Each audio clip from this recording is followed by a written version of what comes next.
Okay. Working? Cool. Nico. I'll do what I did in graduation. They called my name and I went, yeah! Yeah, highly recommend doing something fun in graduation.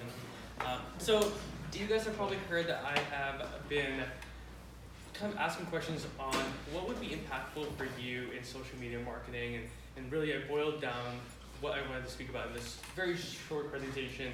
This is a general overview of maybe the 101 class on marketing yourself, how to actually sell yourself and use the tools like social media marketing and digital marketing to actually help you reach the goals that you want to reach. So whether that's land a job, whether it's promote a product, whether it's to just meet that person that you've always wanted to meet, this is the presentation for you. So very simple, there's 12 slides. After that, I really want to jump into Q&A because I really want to answer these specific questions that you have. Because when I got started, I didn't have anyone, and that made the biggest difference for me after I got mentors, was they got to answer my specific questions. So hold your questions to the end, and then let's start rocking it out. You can go to the first slide. Very fun. So I classify the internet today as the new game because ever since the 1995. The internet has started to reach full-scale maturity. We use the internet a lot more than we have in the past. I mean, just take 5 years ago, you probably did not use it to the extent that we do today. So the new game has new rules to it. When the basics of my marketing education in high school and college was just don't post anything bad online. And I don't know if anyone else has heard that basic message, but it kind of doesn't do justice on what's actually happening. If you're scared to post something online or promote a specific thing that you're interested in, then you're not going to do it. Hence, you kind of lose out on the opportunity. So the new game has different rules, and that's really what this presentation is about, is making you aware of the new rules and learning how to play the game. Because you can't be successful at the game if you don't know the rules. Next slide. So, brand is everything. We used to see brand as the logos at the bottom. And now we see brand as the people on top. I bet most of you can probably tell who those characters are up there. Yes? Real character on the right. Real character. These people are not sponsored. Bill Gates has, that's found Microsoft. But one of the biggest things about the new game that I want people to understand is that people are now a brand. You are literally a walking infomercial, billboard, without even knowing it. People see what you do, and before the internet, really, you were localized to whatever area you were in. People in Miami would not know about you if you lived in Phoenix. But with the new game, your brand is everything, and online is a great way to showcase those. And by brand, I mean, if you really look at what Apple, Nike, Microsoft, or Illinois stands for, it's a specific thing. And the people up top are known for specific things. LeBron, basketball. Ninja, Fortnite, Bill Gates, Microsoft, and Chris Yu being a darn good guy. But each one of these people and each one of these brands stand for something, and that's something I want to emphasize today. You all care about certain things. You all have interests, hobbies, and really things that you care about. And in the new game, brand is everything. And as we walk through this presentation, I want you to think about your brand. What do you stand for? If someone were just to take 5 minutes and spend time talking to you, understanding your interests, what would they get out of that? Start thinking about those ideas, because at the end, I want each of you to kind of know what your brand is and how we can leverage these tools to get there. Next slide. So the second thing is social selling. Much like a billboard, billboards are out there to plant a seedling of an idea and start facilitating conversation to get you to actually buy the product. You might never have bought anything directly from a billboard, but that might have been the seedling that you had that eventually led to that purchase. So social selling is a way that your profile, which in my case is LinkedIn, can lead to certain things. Career advancement. I was fortunate to land this opportunity here, so my personal interest in career will not be there. But as many of you know, many of the relationships I've actually made with other marketers, other entrepreneurs, have been through online. And that's the brand I want to convey. When people see your brand, you start talking about it, people start building a social essence of who you are, And at the end of the day, that can actually lead to a sale, whether that's to buy my book, to buy my ideas, or just to buy the fact that I am me and you like following me. So again, this is true for education, personal hobbies, relationships, businesses, all that good stuff. Next slide. So how do we make this applicable to you? So the reason this matters is, much like in the beginning of my presentation, if you were stuck in Phoenix prior to the 60s and 70s, you were your reach was very minimal. You could only really reach the people around you unless those people started talking about you in Miami, for instance. Now today, it doesn't matter where you are, it matters what your brand is, how you're selling yourself online, what content you're producing. So really, if you just take my LinkedIn, I started this in October where I had 22 connections, and now I have 3,700. For my goal to impact hundreds of thousands of people, this is where I start. And I want you guys to realize that it doesn't matter that you haven't started, and even if you have, maybe not to the full extent that your goals are, but in such a short period of time, you can also get there. And next slide. And that perfectly leads into the first step of this whole presentation is start with a goal, an end goal in mind. What do you want people to know about you? What do you want to accomplish? Start asking these type of questions, because really, these tools can only help you if you have a plan. If I give you a hammer and you want to build a house, you still need a blueprint how to build that house. So start with your why. Much like Simon Sinek says, I can only give you all the tools that I have, but you're the one that has to implement it. And you will for sure not follow through unless you're actually doing this for something bigger than yourself. So maybe that why is I want to land a job at a Fortune 500 company. Perfect. That's a very good short-term goal. Second one, maybe I want to be an expert in Python for healthcare. You have to have these goals, because based on that, we will build a plan that will help get you there. So purely working backwards and having an end goal in mind.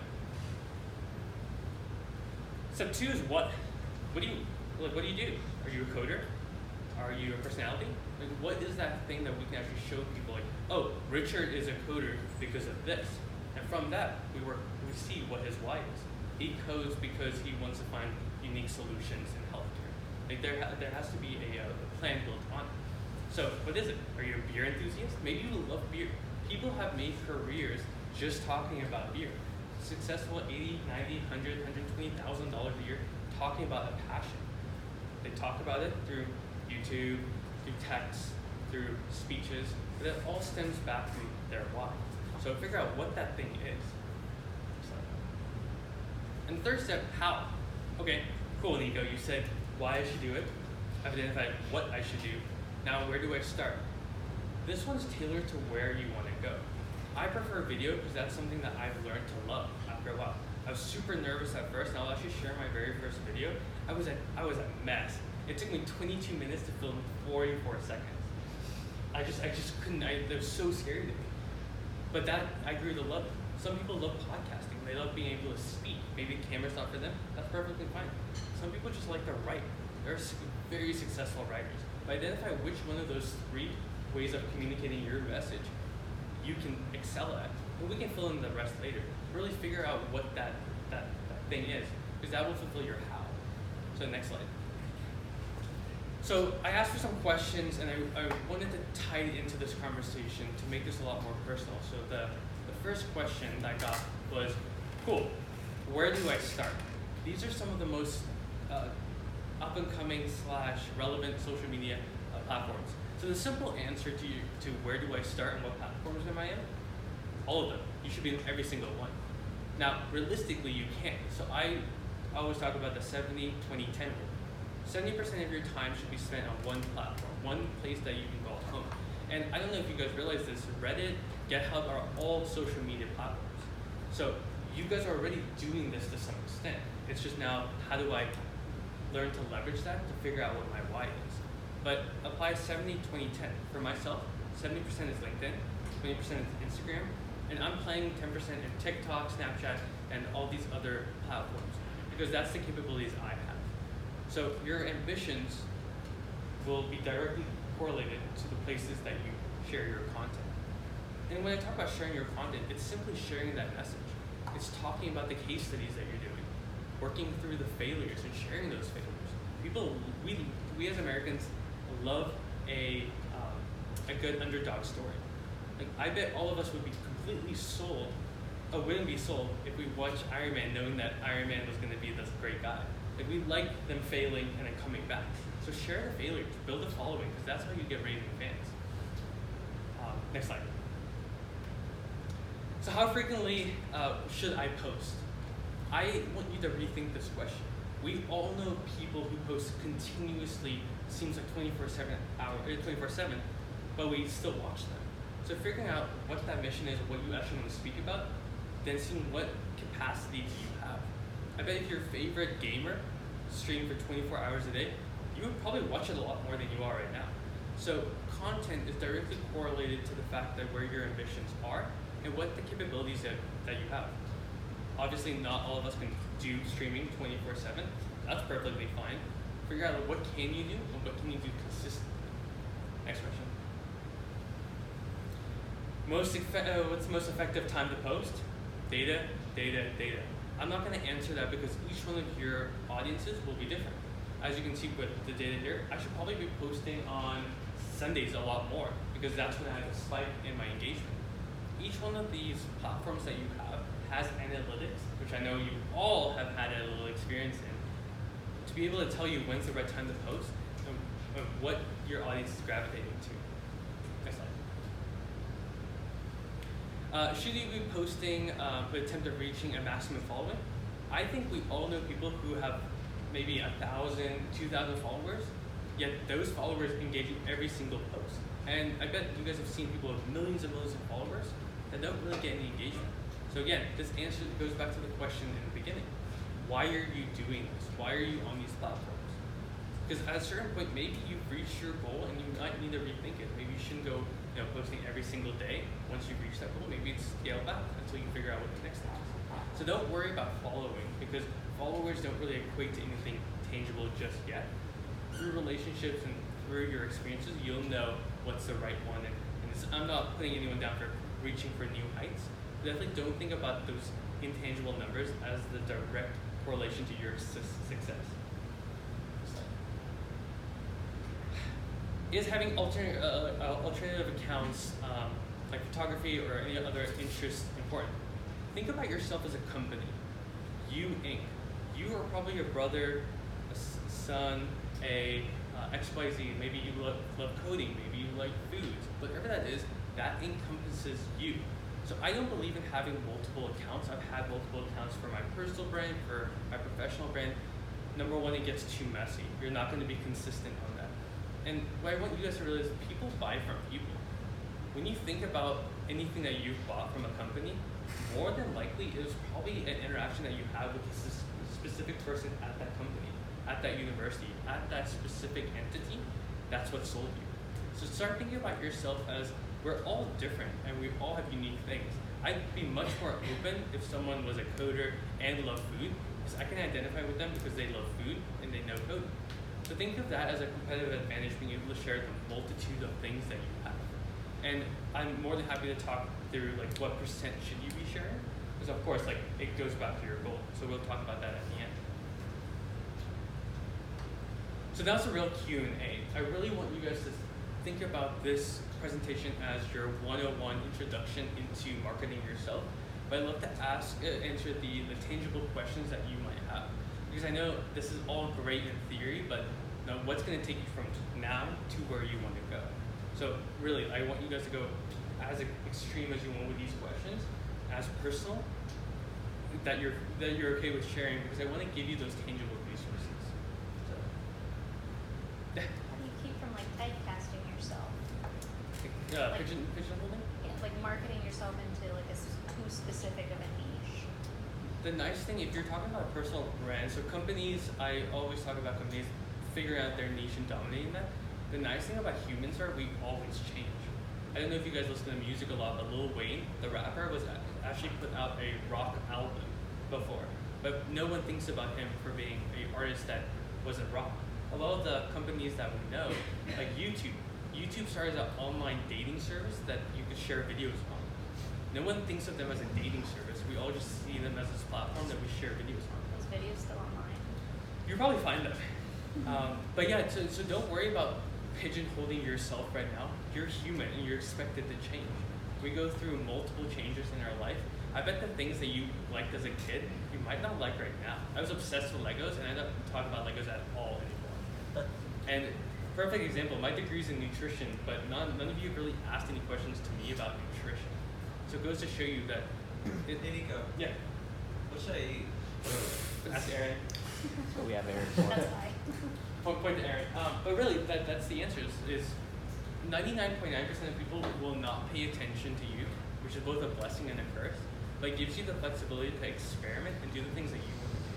Because really, that's where the leverage lies, is the fact that you can change.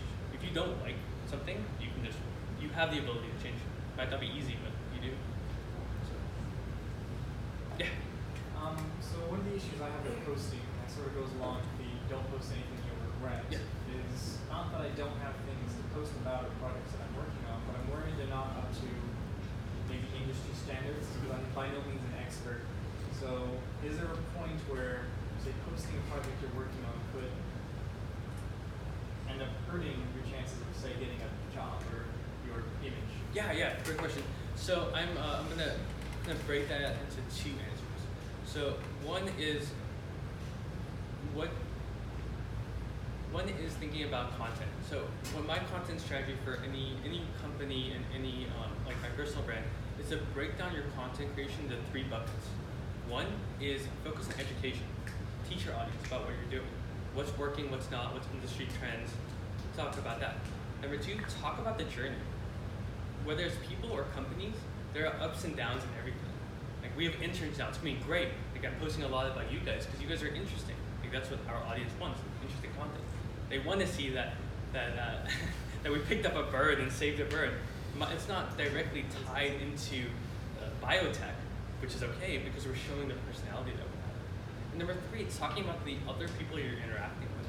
It's talking about like maybe you two come up with a great project and you showcase each other. It's a great way to establish yourself as someone who's a industry expert by associating with other brands in the space. And that brings it back to the question about not being an expert. Something I struggled with for a very long time was seeing myself as an expert in marketing. And then I really read the fact that if you know more than 5 or 6% in the general populace, you are classified technically as an expert. So that's where I would rethink yourself. I see a lot of people not doing because they don't see themselves as an expert.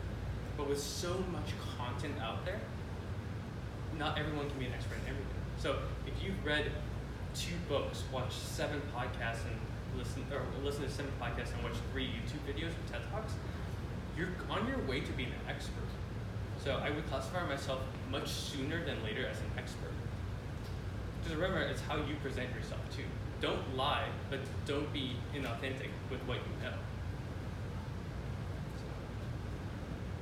Yeah. How did you develop your core values for your personal brand? Good question. We all have, what I've noticed, especially going through this process and giving talks like this, is people think there's a difference between the online and offline. Really, the online is just an extension of who you are in the offline. So you already have your values. You're already a nice, I can vouch for everyone that here's a nice person, caring and hardworking. So you already have the values. Now, how do you convey that online? Depending on the content you're putting out and your why, you'll figure that out. But for you, it's what I tell people all the time is you're gonna experiment. You're gonna put out stuff, and you're gonna be like, that doesn't seem like me, and delete it or don't post it. You'll go through it, but you'll identify exactly how to articulate it online and showcase that through just experimenting. But yeah, you already have the values. Don't think that anything goes away when you go online. Yeah. How do you deal with internet trolls? How do you deal with real life trolls?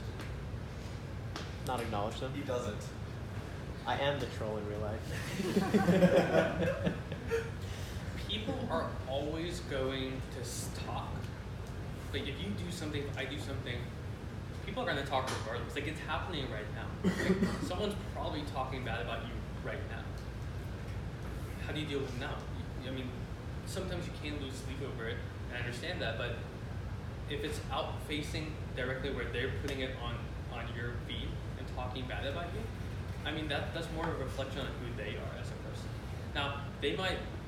The other side of that is maybe they're just giving you constructive criticism, right? Maybe they're someone the other day is like, you talk too fast. I was like, cool, I can't stop that. Tried. That's just gonna keep going. So it's acknowledging it, and that's coming from a good place. But if it's coming from a bad place, like your video sucks, that's more of a reflection on the other person. So how do you deal with it in real life? You probably have already figured out a way that you deal with criticism. Maybe it's addressing it, maybe it's ignoring it, maybe it's listening, understanding, and then navigating it. But you really deal with ways of negativity and criticism right now. So That sounds so healthy. it's so interesting to see that this is just an extension of you. Like this is a bigger population question. I'm gonna ask Kendall and then come back. Kendall.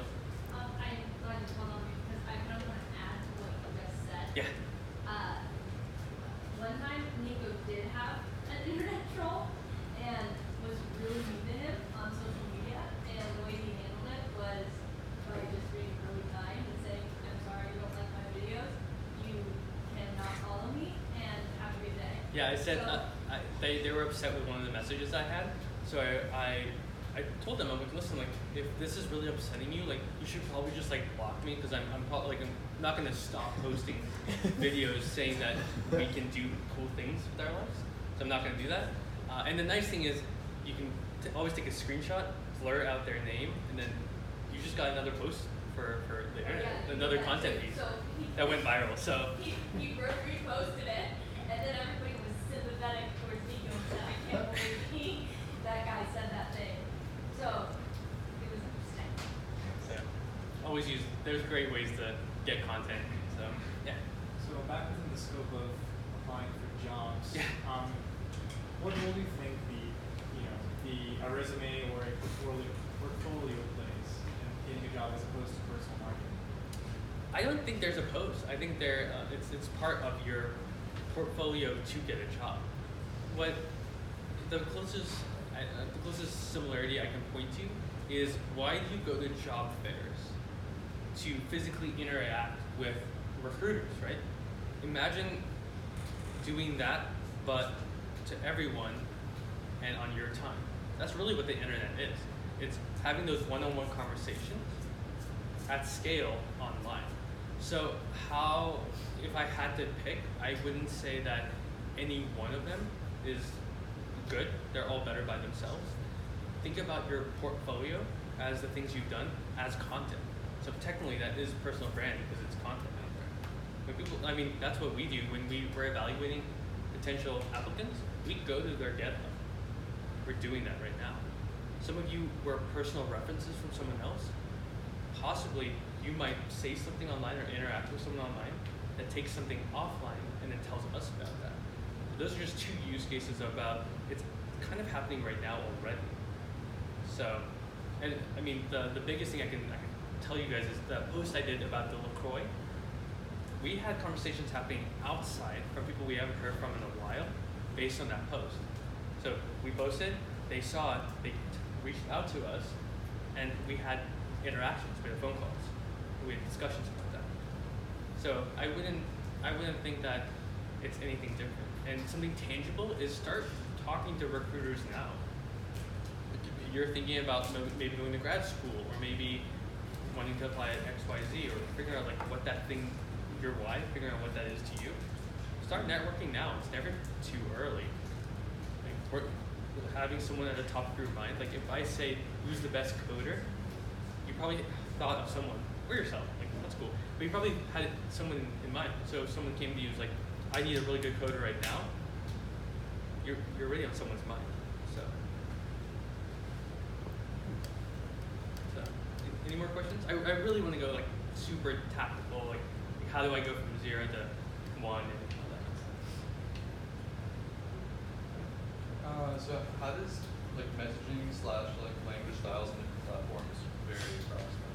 Yeah, so great question, and I think this is talking more about the audiences that you have. So each one of us can go on Twitter, for instance, and find people talking about dogs, and some people talking about cancer, right? There's different ways. In platforms, there's different niches and groups that talk. So you will adjust much like you adjust in real life. You'll talk completely different to a professional setting, such as with professors, with business developers, marketers, and whatnot. You'll talk completely different with people who your friends and like cats. So you already know how to communicate it instinctively. The other example is like you'll experiment. A/B testing is definitely underused in social media, where you send a message out to someone. Like I respond to every single person who asks me, because I think they spend time out of their day to try to connect with me for a reason. So try to figure out, like, do they want tips, tricks, just relationship, whatever that is. I have that conversation, and it changes. If I'm talking to a CMO or CEO, my verbiage is completely different than if I'm talking to a other growth hacker or a salesperson. Don't underestimate sending a message. One of the things I want to kind of highlight is what happened with Yassine not too long ago, where I'll let you tell the story because I think it's super impactful to showcase that the lowest hanging fruit is literally posting one thing or sending a direct message to one person. So. Yeah, so some of you may know, but for the past 2 days I went and got my Scrum certification, and I've kind of wanted to do this for a while because I've seen how Scrum can positively impact any type of organization. So in order to get the Scrum certification, you actually have to go through one of two organizations. And the course actually costs a couple $1,000s. So I wanted the certification, but I did not want to pay a couple $1,000s for the certification. So I was like, okay, given the resources that I have, like LinkedIn, what can I get out of this? So I went in and I actually started to look up the organization that certifies the people that work there, and then I started connecting with them on LinkedIn. Then I found one of the actual coaches that teaches the class, and I connected with him personally, and I just started talking to him. And then after a while, I was like, hey, I saw that you're actually a professor that teaches and certifies people. Would you mind me auditing your course? And after some deliberation, that's how I got in. So free of charge, got in, take the course, fully certified. And it's the power of personal branding, because he did see that I was kind of like interacting and engaging with the platform and engaging with him through the platform. And obviously he saw what I was doing, and I explained to him the reasons why I wanted to get in there. So it was a combination of hustling and leveraging personal brand. So yeah, it does work, guys. And listen, like I know, like seeing it is one different thing. That's why I wanted to put this presentation together, because it seems totally foreign, and it was. Like, trust me, like I've only been doing this since October, but I can just tell you the sheer amount of opportunities for myself, for SII, for the book, for everything you do. There's someone who probably wants to hear about that, and there's resources just at the edge of the zone that you're at right now. So, again, like any more questions before? No? Or we got I'll start doing it. I'll start posting. Yes. I will say this is a very golden time, and do you mind going to the last slide?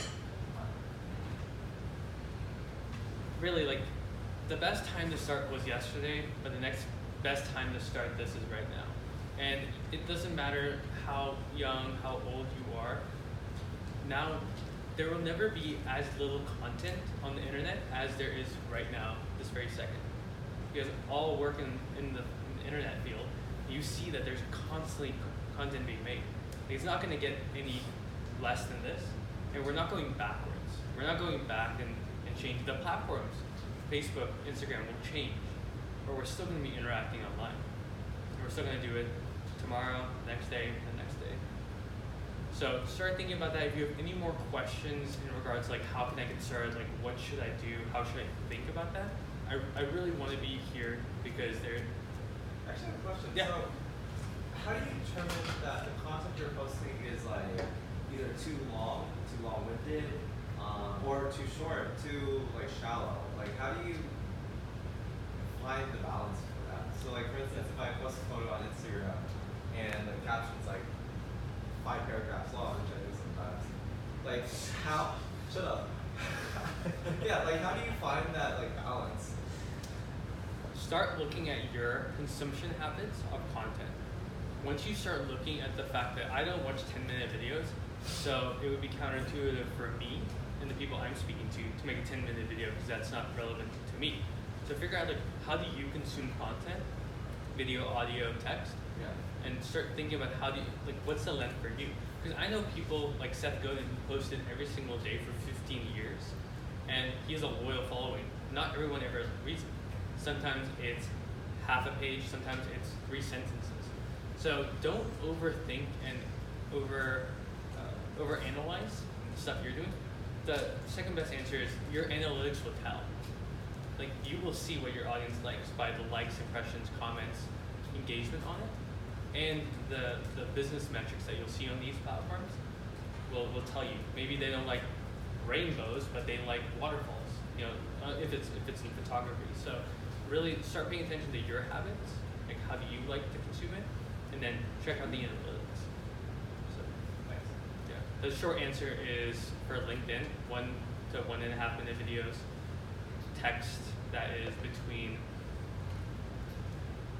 50 and 90 words, articles that are less than 500 words, just basic generalized content, and start looking at the people that you aspire to know or get to meet and see what they're doing.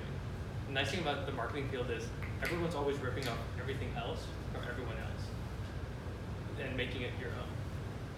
Taking 2 things, mashing it together, new idea. So yeah,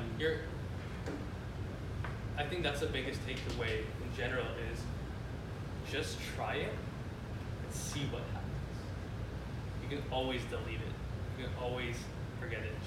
And when I say that, just don't go cussing out every single person because they'll remember it. But yeah, just start today. Start thinking whether you want to be a financial analyst, you want to trade stocks, you want to build companies, you want to meet the president, whatever that is, this is a tool, this is the hammer that can help get you there. Yeah. Not to derail, No. and not that I'm guilty of this, but I was just curious. Yeah. Did you come back from like a big social media setback? Yeah, look at Logan Paul. Logan Paul had a huge incident, and he still makes millions of dollars a year. Look, there's another great resource that if you are under 17, don't go look at the resource because it's an R-rated movie, but there's this guy who purposely was not a nice guy. The movie's called I Hope They Serve Beer in Hell, and he used the other side of marketing that I'm not a big fan of manipulation and degradation of people as a mechanism to promote himself in the movie. And after that, he turned out to be a decent guy, and now he's changed it. So I mean, the perfect example of someone who's done this over generations is Madonna. Madonna has completely changed her persona as the years have gone on to stay relevant. Now, there's still people who are going to remember who she was, but many more people are going to remember who she is today. So that's one way of thinking about it. And think about there's 7.57 because I double checked before I gave this presentation because Riley would have roasted me. People out there, you can't pay attention to each and every single person. We just can't. You have 20 to 50 people that you actually watch every single day, listen to, interact with. Past that, you don't know what happened to your friend from college, college class 3 months ago. Because everything changes so quickly. So yeah, I'm here. Ask any questions. Really, my biggest thing to you is send a message. Just get the ball rolling. Post a picture with a great caption. If you need help here, but really just get started today. Again, this isn't going away. This is we're not gonna stop using social media and the internet. We're just not. So it's time to just kind of embrace it and learn the new game. Thank you guys.